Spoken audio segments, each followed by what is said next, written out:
مجھے رہزنوں سے غرض نہیں، تیری رہبری کا سوال ہے۔ اور بھائی غور فرمائے، حضرت سعید بن عامر کو گورنر بنا دیا، سیدھے سادے درویش سے آدمی تھے۔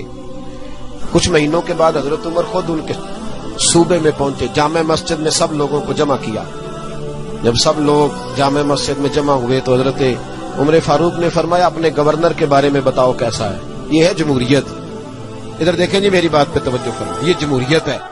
گورنر سامنے کھڑے، فرمایا بتاؤ گورنر کیسا ہے؟ تو لوگوں نے کہا 4 شکایتیں ہیں گورنر صاحب سے۔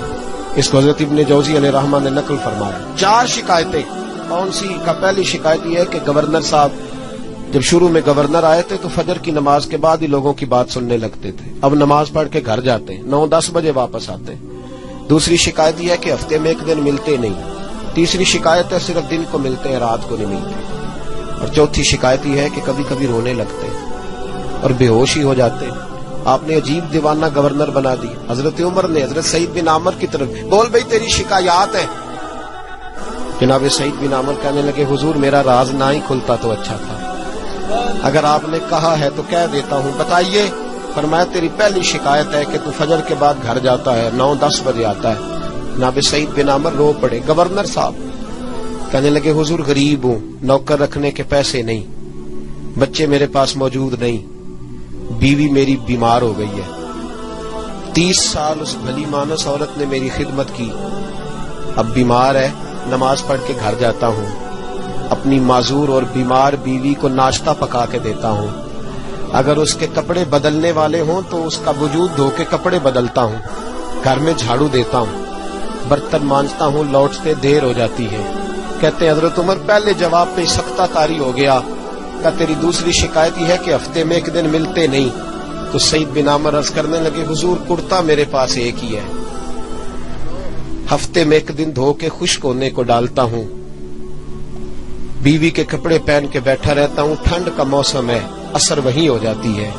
کہتے ہم لوگوں کی آنکھوں میں آنسو چمکنے لگے۔